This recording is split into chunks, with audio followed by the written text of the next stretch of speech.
Madame, Monsieur, bonsoir et bienvenue dans notre journal régional édition de 19 heures. Nous sommes le dimanche 31 janvier. Merci de votre attention et de votre fidélité. Un séisme a été ressenti aujourd'hui en Guadeloupe à la mi-journée et même au beau milieu de notre journal de 12h30. Un séisme sur lequel pour l'heure l'Observatoire volcanologique et sismologique de la Guadeloupe ne délivre aucune information, même si sur les réseaux sociaux circulent déjà les données de l'Observatoire américain USGS qui évoque un séisme ressenti sur l'arc antillais, notamment à Porto Rico ou encore en Guadeloupe et au large de Capesterre-Belle-Eau qui serait de l'ordre de 4,8 sur l'échelle de référence mondiale. Un séisme ressenti, je l'ai dit, donc notamment au large à quelques kilomètres au nord-ouest de Capesterre-Belle-Eau. Précisément, nous en saurons évidemment un peu plus dans nos prochaines éditions. L'actualité, c'est d'abord le carnaval en dépit de ce séisme et la ville de Bémao est aujourd'hui le centre carnavalesque de la Guadeloupe. Bémao Mimas a commencé certes durant la semaine, mais c'est aujourd'hui, en ce moment même, que se déroule la principale parade. Elle a débuté cet après-midi. Une quarantaine de groupes y sont attendus. Et l'organisation a même prévu d'organiser des manifestations pour combler les temps morts. Anne-Elisabeth Artsen. Cette année, le comité de carnaval de la ville de Bémao a commencé sa grande parade par des animations pour faire patienter le public en musique avec notamment le groupe bémaocien Nouvelle Génération K. Les rosailles, tout là, on fait les rosailles, les prestations, c'est tout le monde qui est là, ils sont cadrés par moi avec des policiers et puis l'école Kabasca, mais c'est tout autonome dans Magouka là parce qu'il ne peut pas jouer rien qui en prestation comme ça, il y a vraiment qui à Tamboula parce qu'il a fait les rosailles, donc il a chanté, il a participé à un festival aussi gros qu'à cette année, même si c'est cette tradition, il a participé à différents concours aussi, donc voilà. Plus de 40 groupes prendront part à cette grande parade et notamment certains groupes venant de la ville. Une fierté pour le nouveau maire. Particulièrement les groupes de Bémao que vous connaissez et qui n'ont jamais démérité au sein du carnaval guadeloupéen.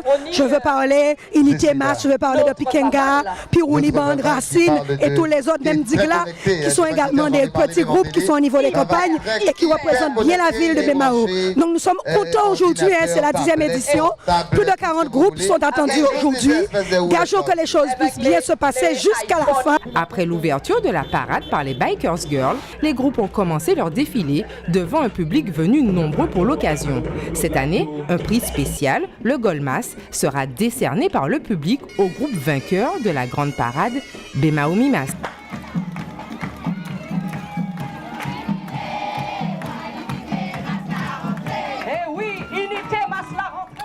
Parade carnavalesque également à Capesterre-Belle-Eau, c'est un peu plus loin. Cette année, les manifestations sont placées sous le signe d'un hommage au fameux groupe K-Sika qui célèbre cette année son 30e anniversaire. Karine Gelman.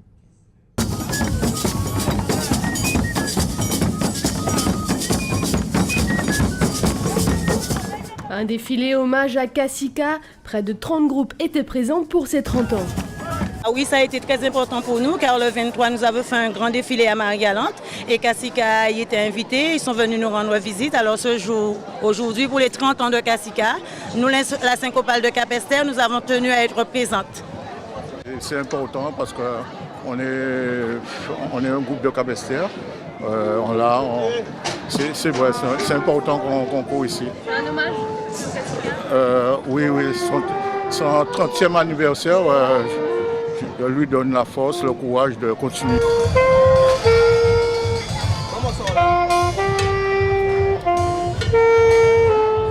C'est aussi un temps fort pour la ville de Capesterre-Belle-Eau. Alors oui, c'est très important puisque Capesterre, depuis quelques temps, n'a pas eu de carnaval. C'est un moment d'explosion, de joie, d'amusement, un moment où on peut vraiment tous se défouler. Et je vous dis franchement, ça fait du bien. Ça fait du bien que ça revienne comme ça. C'est très important. Pour l'instant, ça se passe bien. J'espère que ça ira pour plus tard. Maintenant, place au carnaval.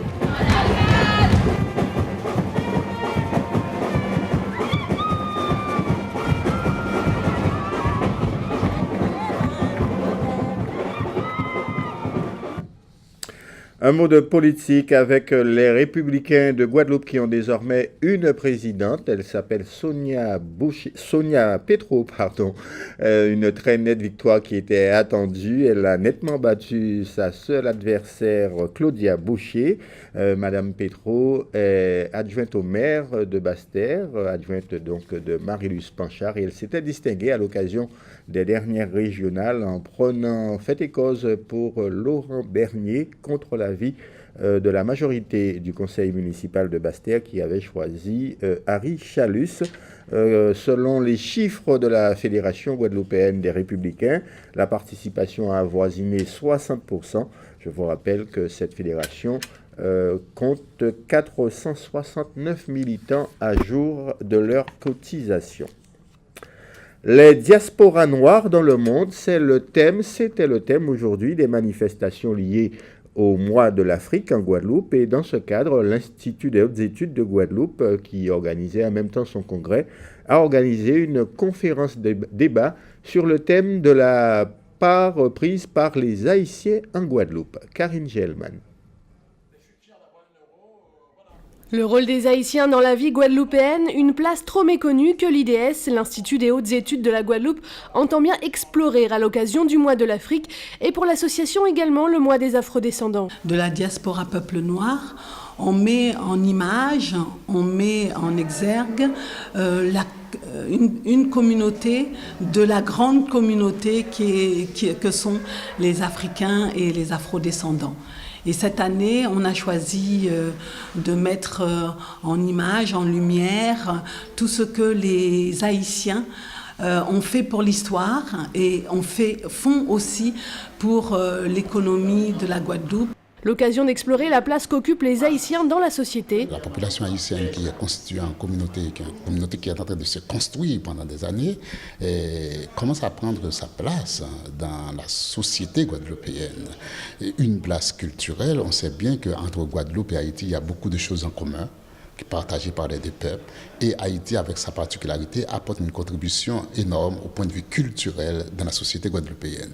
Au point de vue économique, nous savons bien comment les travailleurs haïtiens soutiennent l'agriculture en Guadeloupe. D'accord ? Et pour ce premier pan, l'apport des ouvriers agricoles dans l'agriculture guadeloupéenne. Or, un peuple ne vit pas sans l'agriculture, malgré les inventions modernes que nous avons. D'accord ? Et la deuxième chose, c'est au point de vue, par exemple, de circulation des biens. Donc, au point de vue du commerce, il y a pas mal des Haïtiens qui sont toujours très débrouillards pour pouvoir vivre avec des petits commerces. Et ça, ils jouent un grand rôle dans la société guadeloupéenne. De Toussaint Louverture à Maurepas, découvrir l'histoire haïtienne est un message important pour explorer l'histoire guadeloupéenne. Le message, c'est le message de tolérance, de la persévérance, de la résistance. Parce que notre histoire est faite de beaucoup de résistance.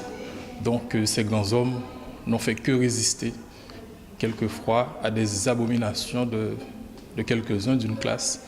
Donc ils ont su résister et souvent ils ont emporté la victoire. Apprendre à se connaître pour mieux avancer, c'est le leitmotiv de l'association. Un autre regard loin des clichés comme premier pas pour avancer dans notre histoire.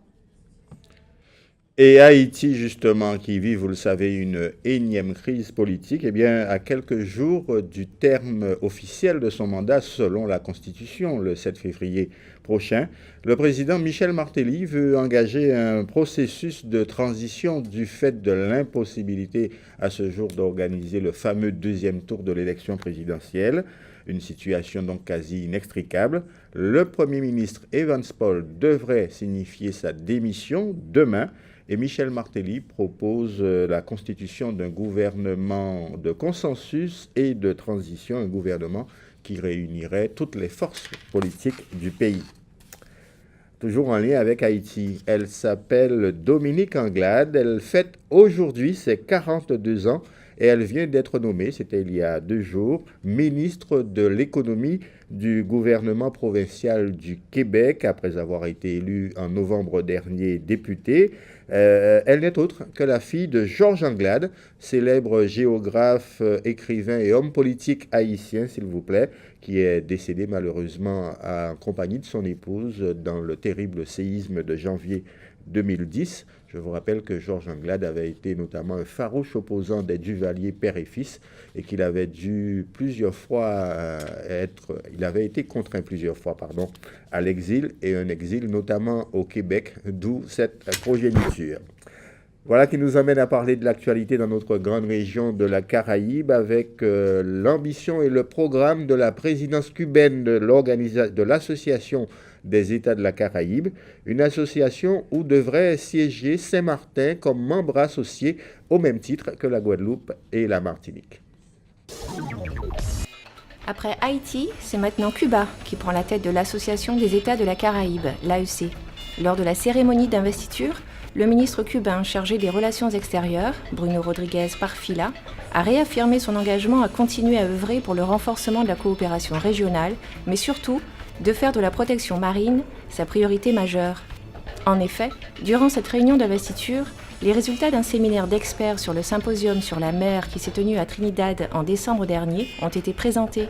Cette étude fait émerger l'urgente nécessité d'intervenir sur les problématiques de l'érosion des plages, de l'invasion du poisson-lion et de l'envahissement des côtes par les algues sargasses. Le ministre cubain a déclaré faire de la lutte des sargasses une priorité de sa présidence. Une conférence internationale sur ce sujet sera organisée à la fin du deuxième semestre 2016 en Guadeloupe. AEC toujours. Comme la Guadeloupe et la Martinique, Saint-Martin siégera au sein de l'Association des États de la Caraïbe comme membre associé. Cette investiture se fera lors du 7e sommet de l'AEC qui se tient au mois de juin prochain.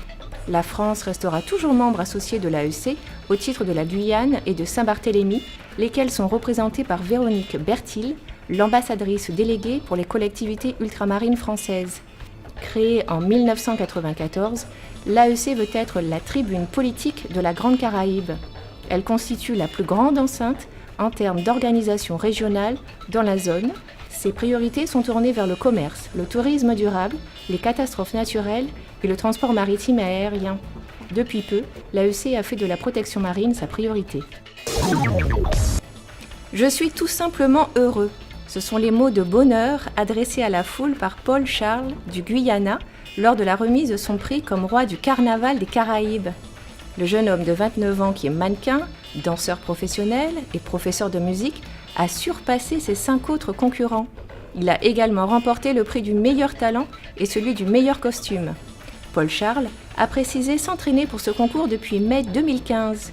Il espère que ce prix donnera l'envie à d'autres jeunes hommes de se lancer dans la compétition. Il ajoute croire en l'égalité des sexes et que les hommes aussi ont toute leur place dans le monde de la beauté et des talents.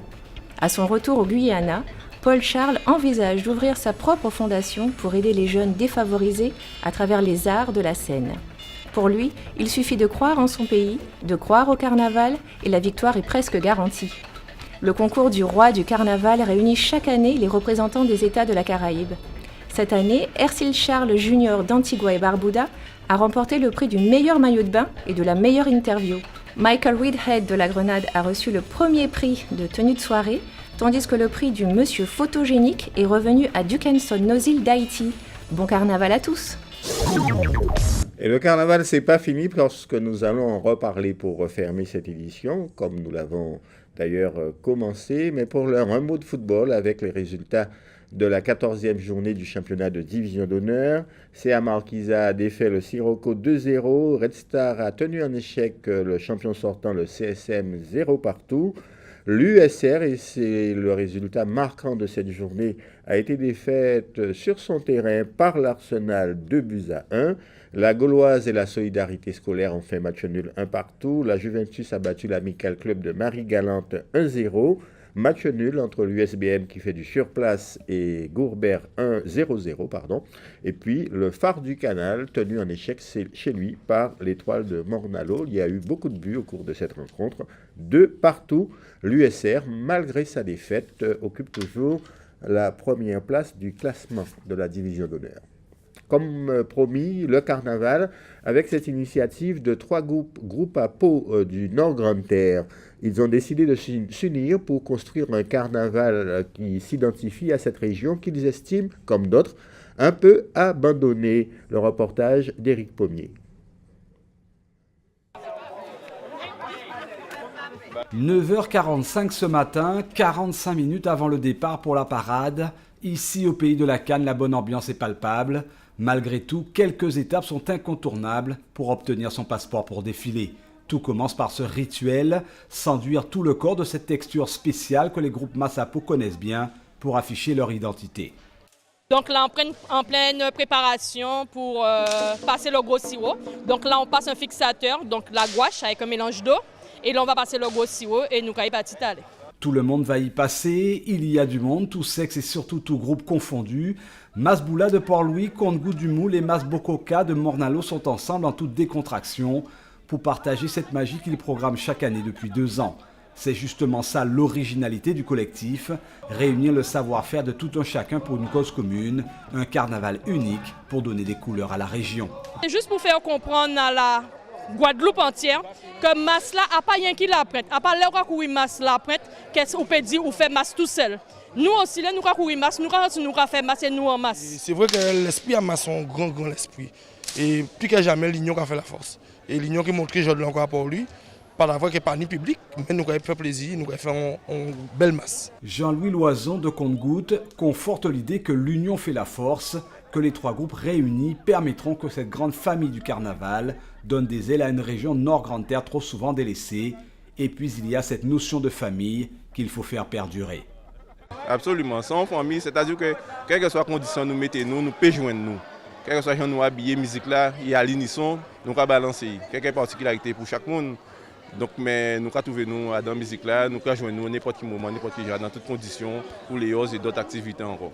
Ces groupes aujourd'hui sont là pour nous prouver que tous les ans au carnaval, nous sommes là au Nord-Grande-Terre, nous faisons nos défilés. Si tous les groupes partaient à droite à gauche en Guadeloupe, il n'y aurait rien au Nord-Grande-Terre. Et on est là, on est debout et je dis là c'est Massa Siro. 10h30, tout le monde est prêt après un échauffement vocal. Direction les artères de la ville de Port-Louis pour ce fameux défilé. Objectif, séduire à la fois la population et les touristes de passage. Puis viendra le moment du grand bain sur la plage du Souffleur pour dégourdir l'organisme, mais surtout enlever toute trace d'une journée toujours chargée d'émotions. Témoignage de l'identité d'une région Nord-Grande-Terre qui veut davantage marquer de son empreinte le carnaval guadeloupéen. Et le carnaval continue sur Alizé. Je vous ai parlé du carnaval à Bémao, du carnaval à Cap-Esther, du carnaval au Nord-Grande-Terre. Il y a évidemment le carnaval à Pointe-à-Pitre. Ce sera dans Alizé en folie dans quelques instants après le journal de TF1, un journal qui sera précédé par notre rubrique Innovation concoctée par Karine Gielman. Des nouvelles du temps qu'il fera dans la journée de demain, du soleil sur tout l'archipel guadeloupéen, malgré quelques nuages, notamment en Basse-Terre, mais des nuages qui ne donneront pas des averses. Les températures seront comprises entre 25 et 27 degrés. Voilà, c'est la fin de cette édition. Merci de l'avoir suivi. N'oubliez pas donc Alizé en folie juste après le journal de TF1 dans un instant. C'est le carnaval à Pointe-à-Pitre. À compter de demain 12h30, vous retrouvez Aurélie Ronze pour l'information régionale sur Alizé. Excellente soirée.